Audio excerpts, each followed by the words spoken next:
This video is brought to you by Surfshark VPN. Stick around to the end of the video for a special offer they're making available through my channel. Gamers, this is a huge week of news and releases. One of the biggest we've had in a long time, in fact, so let's not mess about. Let's get straight into the news. Biggest story of the week was that Nvidia leak. Ooh, that was a juicy one.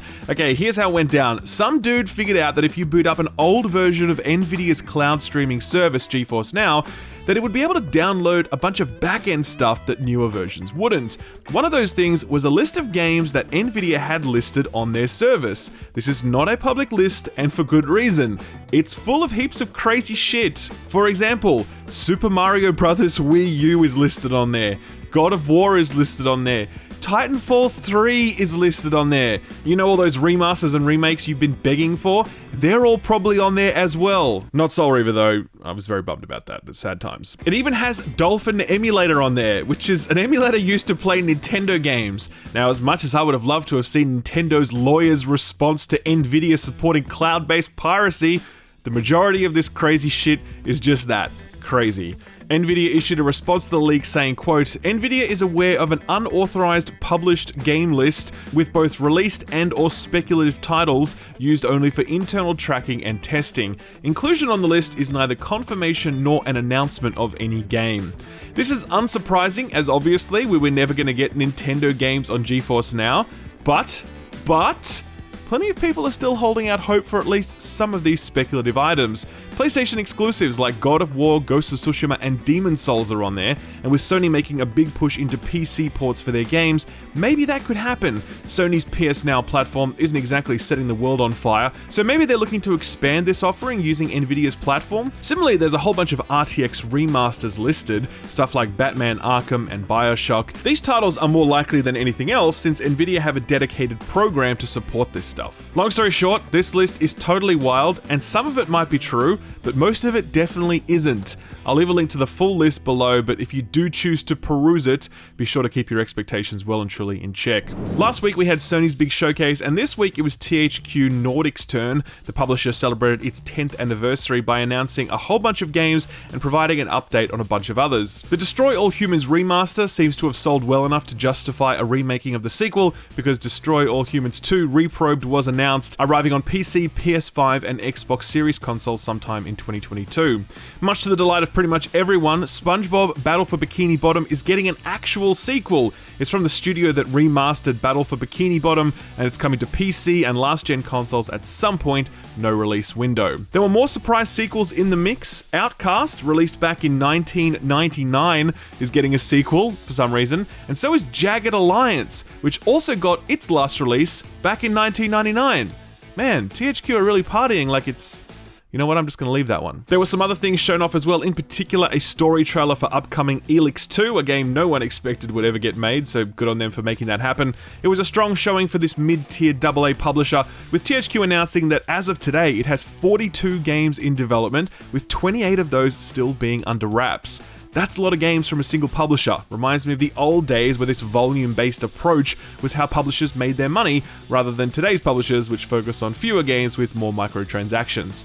If THQ can keep the quality bar high, or at least high enough, and I'd be interested to see how it plays out for them. This week saw the release of the Call of Duty Vanguard Open Beta, and you'd be forgiven for not knowing that it was happening, against the backdrop of Activision Blizzard's workplace culture reckoning, and the general disinterest in yet another World War II shooter, and the all-consuming hype for Battlefield 2042. I can't recall a time when Call of Duty's marketing has had so little cut-through. Still, the beta happened, and guess what? Cheaters are already ruining it. Social media was flooded with clips of hackers using auto-aim, visible by virtue of COD's handy kill cam. This is all happening despite the fact that Activision have been boasting about Vanguard's robust anti-cheat, going so far as to release a video taunting cheaters and promoting the revised anti-cheat as one of the flagship features of the new entry. The devil's in the detail on this one though, since Vanguard's upcoming anti-cheat isn't enabled yet. Apparently, it will be turned on at launch for both Vanguard and Warzone. Still, this is a pretty bad first impression, and it would probably have been a good idea to turn it on during the beta test as well. Anyway, COD is out on November 5th. I'll probably review the single player since that's always decent fun, but I'm not touching the multiplayer, anti-cheat or no. Speaking of Activision Blizzard's woes, things certainly aren't getting any better for them. This week, the Communications Workers of America Union filed an unfair labor practice charge against the company. They point to the recent staff walkout and the fact that Activision Blizzard staff have been vocal about their demands on social media, and allege that the company has engaged in, quote, worker intimidation and union busting, end quote. The press release was light on details, but the case will be brought before the National Labor Relations Board, where the CWA will have to provide evidence of Activision Blizzard's union-busting activities. The right to organize and protest is protected under US federal law, so if these allegations turn out to be true, then that's just another thing to add to the company's already long list of transgressions. This accusation is not hard to believe, mind you, since Activision Blizzard did hire a law firm with experience in union-busting to spearhead the investigation into the company's workplace culture. I guess we'll find out more details over the coming months. Okay, this next story kind of sucks. Here we go. If you have been playing video games for a while, you'll probably know the name Marty O'Donnell. If you don't know his name, then you probably know at least some of his work.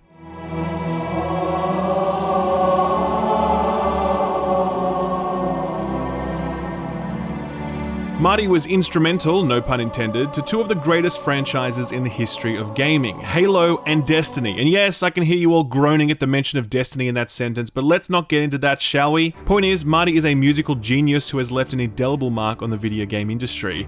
He was eventually fired from Bungie for reasons stemming from Activision's influence, and when Bungie tried to deny him his shares in the company, O'Donnell took Bungie to court and won. However, since then, O'Donnell has not been playing by the rules, and it's done his legacy a tremendous disservice. In 2019, O'Donnell began uploading Destiny music to his YouTube channel and Bandcamp page, where users could pay him a fee for it if they chose to. This is despite a 2015 court injunction which expressly permits him from doing that. So, Bungie took Marty to court and surprise, surprise, they won.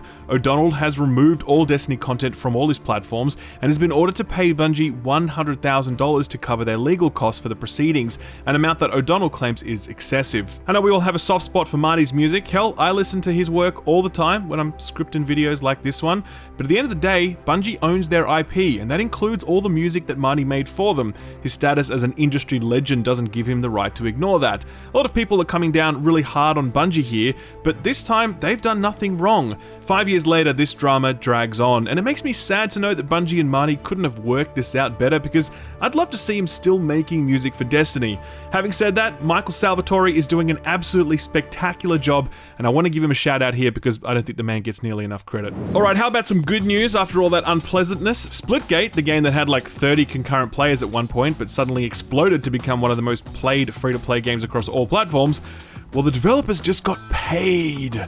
This week, the CEO took to Twitter with a JPEG, only it wasn't one of those "our game got delayed" JPEGs, or one of those "we're sorry we fucked up" JPEGs. It was a "haha, look how much money we have" JPEGs. Quote, "We have just closed a significant funding round of $100 million, end quote.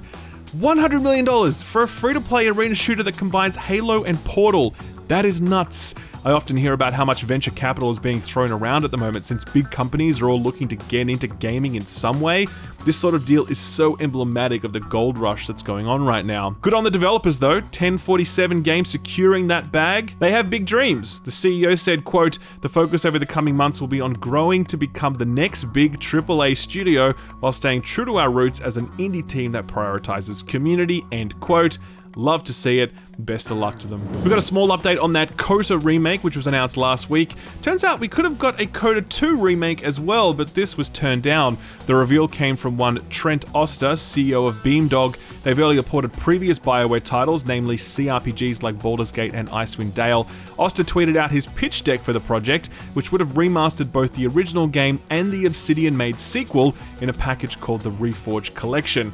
It literally exists only as a PowerPoint deck now, but it's somewhat sad to know what might have been. Hopefully Aspyr, the developers who did land the project, really nail the remake and move straight on to the sequel. Okay, so you know how we've been complaining for years about the fact that Nintendo Switch does not support Bluetooth headphones, and when the Switch OLED was announced, we all roasted it for not supporting Bluetooth headphones? Okay, well if you have a Nintendo Switch, grab it, put it under your pillow tonight, and tomorrow when you wake up, if you're a good boy or girl, it'll support Bluetooth headphones.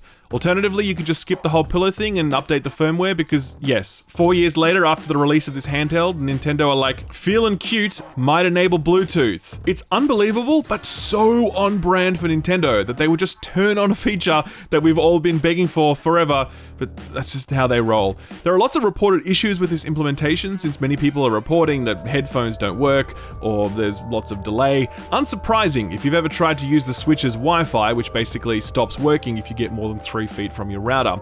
I know I should be happy about this news, but when we could have had this 4 years ago, but we didn't because Nintendo just couldn't be bothered to turn it on? No, sorry, you don't get any kudos for that. Anyway, remember how I said that WarioWare would outsell everything else last month?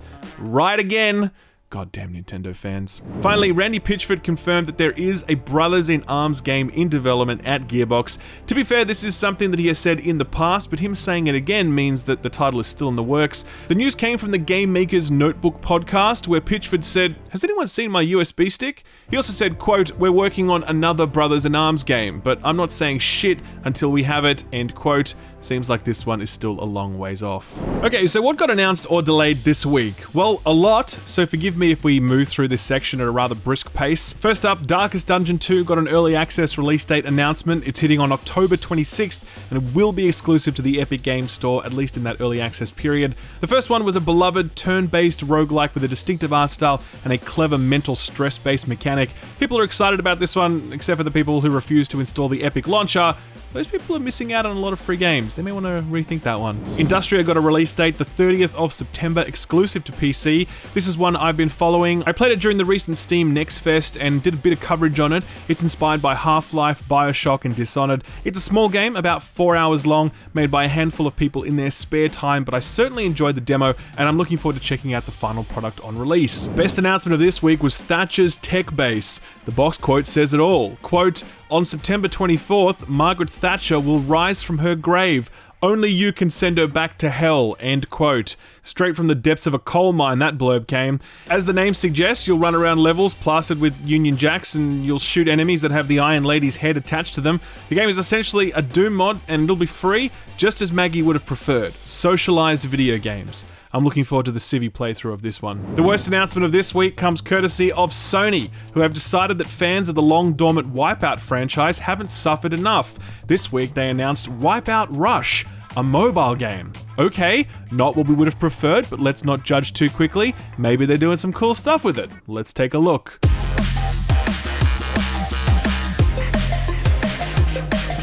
Compelling merge gameplay. Okay, I'm just gonna stop you right there. This shit right here, these cards, this is the game. All the racing you see, you don't control any of that. This is a card-based racing game, whatever the fuck that means. You play not as a pilot, but as a team manager, and you collect and upgrade stuff to feed the atrocious gacha economy that is no doubt the reason this game exists. The reveal was so downvoted that they took the video down. Luckily, IGN have a copy of it up, and yep, that looks about right. Very sad to see something like this go down when people have been calling for an actual Wipeout game for so long, and this is what they get. If this is how Sony plans to roll out their long-promised mobile strategy, then you can count me out. Sadly, there were plenty of delay announcements this week as well. Some of them you probably heard about, some of them maybe not. Ubisoft's Rocksmith Plus was meant to be releasing this year, but was quietly pushed into next year. No new date for that one yet. Total War Warhammer 3 also got pushed into next year. I actually thought this was always out in 2022, but apparently not, since the developers did tweet out that the game needed a little more time in the oven. No specific release date yet. Dying Light 2 was set to release this year on December 7th, the day before Halo Infinite arrives. It has now been pushed back to February 4th next year. This news is not unsurprising, since the developers have been pretty radio silent on this one for a long time now, leading many to suspect that the delay was on the cards. I'm low-key very happy about this, since it's so close to Halo, and that was always upsetting since I would have to choose, and Dying Light was not going to win that, unfortunately. It's cool but all, but like, I'm going to play me some Halo. Not to mention the fact that I'll still be making my way through Final Fantasy XIV Endwalker at that point, so yeah, like, rip my sleep schedule in December. The delay does push Dying Light into a spectacularly stacked February featuring Horizon Forbidden West, Destiny 2 The Witch Queen, the Saints Row reboot, Sifu, and probably a whole bunch of other stuff too. Rip my sleep schedule in February as well, I guess. Last delay announcement for the week was, of course, Battlefield 2042, pushed back roughly a month to November 19th, with early access commencing on November 12th. This delay is a little concerning. I mean, an extra few weeks doesn't give the developers a whole lot of time to make substantial changes, and given how long this game has been in development, you have to wonder how much value a delay like this is going to bring. Memories of the disastrous Battlefield 4 launch still loom large in the Battlefield community's mind, and there's definitely some unease out there at this news, especially considering that there hasn't yet been an open beta. That beta is coming though. DICE confirmed that we can expect it in late October, but again, that's so close to the release date that if any major issues were identified, there's just no time to do anything about them. I am very hyped for the next Battlefield. I think it looks fantastic. I will play it on day -7. I just hope the game isn't a disaster when it arrives. So, what came out last week? Well, we touched on Deathloop since the embargo had dropped, but we're getting a clearer picture of things now that fans have had their time with the game. Long story short, players are more divided on it than the critics were. Plenty of people love the game, but there's also plenty of criticism of the game's AI, pacing, tutorial-heavy front end, and its lack of replayability, especially when compared to previous Arcane games. Biggest issue though is technical, since the PS5 version seems to suffer from regular stuttering and crashing, while the PC port is just rife with bugs and performance issues. The game is currently sitting at 73% mostly positive on Steam, with a lot of the more critical reviews pointing to PC performance. Hopefully Arcane can roll through some patches and cure what ails it. I will be playing it this week. I had a bunch of other reviews to get through first, but yeah, Deathloop is certainly on my list, don't worry. Skatebird arrived, and whoa boy, did that one land with a thud. It's sitting at around the mid-60s on Metacritic, with most reviews pointing to some awful physics and controls. This one is coming to Game Pass this month, so that's probably going to be the best way to get your hands on it given these reviews. Origami 2 also arrived to middling reviews, sitting at the high 60s on Metacritic and 71% mostly positive on Steam. Most of the commentary points to it being just a little bit meh. Nothing aggressively wrong with it, it's just not doing anything particularly unique or different or interesting. Again, this one's on Game Pass. Rough week for Game Pass. Two titles I missed last week but wanted to circle back on. First up is Eastward, a 2D adventure game with some truly stunning art. Your weapon of choice? A fry pan. Luckily this is not a battle royale, but a narrative-driven exploration game that has won many a heart. Twitter and Reddit have been buzzing all week with people praising the game, so if you're into that sort of thing, you can grab it on PC and Switch. Finally, Game Deck. Not the greatest name, but I believe it's based on a book or a series of books, so I think the developers were kind of stuck with it. It's a detective-based CRPG in a cyberpunk setting. As you can see, it looks really nice. I've actually been following this one for a while since it's been in early access for quite a long time.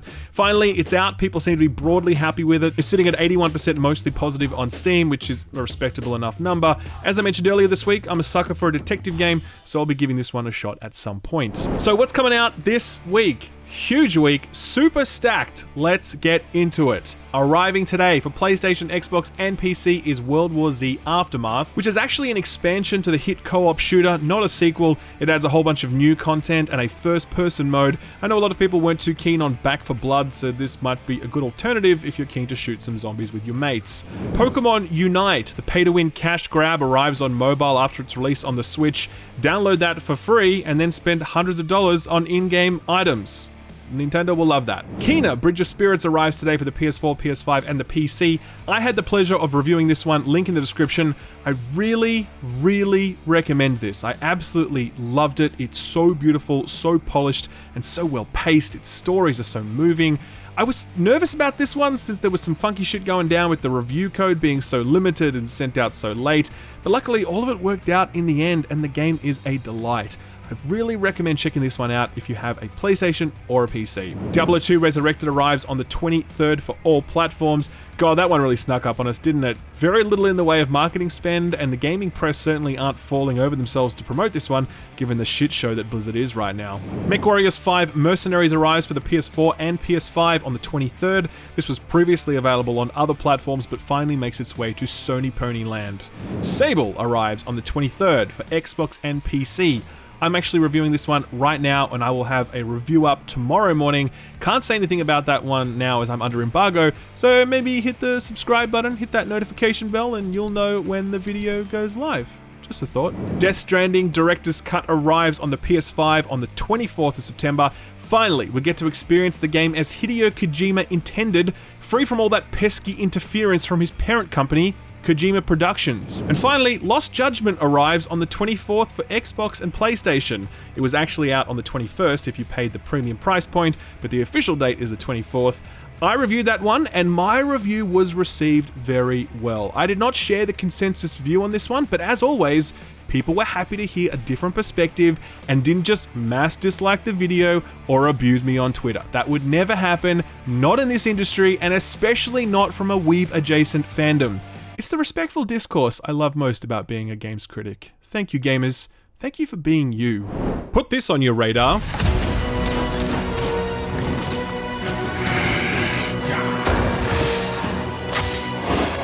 This is V Rising, and it's a game I've spoken about before, but this week we got a new trailer, and it's looking pretty damn good. It's from the team who made Battle Right, and you can see some of that coming through here, particularly with the art style, the perspective, and the combat.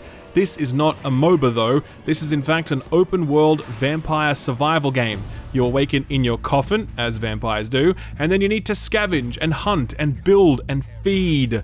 This looks like it has it all, like Soul Reaver meets Valheim. Holy shit, I think I just described the perfect video game. Surely V Rising cannot live up to such lofty comparisons, but if it hits only some of what it's showing off here in the trailer, I still think we'd be in for a good time. No release date for this one yet, but it's hitting Steam at some point in the future. I'll leave a link to the Steam page below so you can wishlist it. That always helps out the developers in a big way. Sort of free stuff time now, and even though we're towards the middle of the month, we still have plenty to talk about. First up, as per usual, is the Epic Games Store. Right now, we can still get momentum-based platformer Speed Brawl and co-op space survival game Tharsis, but on the 24th, you'll be able to grab The Escapists. I think that's like the 6th time that Epic have given that game away for free, so if you didn't grab it those first 5 times, now's your chance. Valve don't give away free games the same way Epic do, but the publishers on Steam do, and this week THQ is celebrating their 10th anniversary by giving you some presents. Right now, you can get both Jagged Alliance 1 and ARPG Classic Titan Quest Anniversary Edition for free. No strings attached, just add them to your account. One important detail though, get in quick because the deal will expire on September 23rd. Game Pass. While there are a few questionable new releases on the list this month, this is still an absolutely superb month for Game Pass if you know where to look. Phoenix Point is on there, and while it never reached the heights of the game that inspired it, XCOM, it's still some decent tactical fun. Skatebird and Aragami 2, yeah, we already spoke about those. Sable, that is on Game Pass. I'm still under NDA, but let me just say that I think you should preload this one. Subnautica Below Zero made the list. This is a full-blown sequel to Subnautica, not a DLC. It's on my pile of shame. I'll get to it one day. And finally, Lenmus Gate. Now this one is a turn-based first-person shooter. It's had some betas and some press previews. Feedback has been good, but the concept is a little weird and it seems like the developer is having some trouble getting the word out. This is a PvP title, so it does need that big player base if it's going to be successful. Game Pass will no doubt help out in that regard. Our feel-good story for the week is an important one because it puts to rest that age-old question, are mobile gamers real gamers? Before, many would have argued no, but no longer, because this week Razer released this weird finger sock thing for when you're playing mobile games. That's right, we've all been there, playing our mobile games and thinking, man, my fingers suck. If only there was some way to upgrade my fingers. We already have gamer socks, so that's our feet upgrade ticked. Science has many times over proven the efficacy of the market's leading butt upgrade, the gamer chair. It was only fair that our fingers got some love as well, and Razer did not disappoint. Razer's world-first gaming finger sleeves sell for $10 US, and the product sheet describes them as, and I'm not making this up, smooth, high-sensitivity fabric, lightweight and breathable, wide compatibility, and universal fit. This is, of course, just version 1 of the product, and I'm sure we can expect both ribbed and magnum variants sometime next year. Ladies and gentlemen, it has been a hell of a week of news and reviews, and here you are at the end of it all. Or maybe the middle of it all. I guess it's Wednesday. Or it's Tuesday, wherever most of you are. Still, you chose to spend a slice of your time with me today, and I appreciate that. If you enjoyed yourself, I would love it if you gave the video a thumbs up. Please be sure to put on your Razer gaming finger sleeve first, so your finger doesn't slip and accidentally hit the dislike button. I'm sure that's what happened this week on the Lost Judgment video, and we don't want any repeat of that. Be sure to subscribe and hit that notification bell. Come back next week, and don't forget to check out this video's sponsor, Surfshark VPN. What's going on right now is that the biggest movies are being released on streaming platforms instead of releasing in theaters. Big Hollywood directors are mad about it, but these are the times. Not everyone can go to a theater right now, so watching from home is the next best thing. The problem is that these streaming services don't provide equal access to all territories. Australia, for example, there is a lot of stuff, both movies and TV, that doesn't hit our streaming services, or if it does hit, it hits very late, and that sucks. Luckily, there is a way around all that, and that way is Surfshark VPN. Surfshark lets you trick your internet into thinking you're in one place, but you're actually somewhere else. Magic, I know, but the bottom line is that it lets you sidestep geo-blocks so you can watch whatever the hell you damn please. In addition to that stuff, Surfshark is also the best means of protecting your online data. Your passwords, your IP address, your personal information, that's all over the World Wide Web, and in 2021, we can't just not think about that. We have to take steps to protect our data the same way we protect the credit cards we keep in our wallets. Surfshark VPN encrypts your online data, protecting you from identity thefts and hacks, and their clean web feature automatically blocks over 1 million known malicious websites, phishing methods, and other threats. You can use Surfshark on multiple devices at once, which is something that almost no other VPN allows. It's available on pretty much every platform you can think of. It has 24/7 customer support, and it has a full 30-day money-back guarantee. Best of all, they're offering an 83% discount and 3 months free when you use offer code SKILLUP at checkout. Click the link in the description below or visit surfshark.deals/skillup. Thanks Surfshark for sponsoring the video, and thank you for watching it. Thanks for watching my video. If you liked it, give it a thumbs up. If you didn't, give it a thumbs down so I know to do better for next time. If you enjoyed yourself, consider subscribing, and if you really enjoyed yourself, maybe consider hitting that notification bell so you never miss a video. You can see my patrons here on the left. They're awesome. They're amazing. If you want to join them, check out my Patreon page. Thank you again. I'll see you next time. Bye-bye.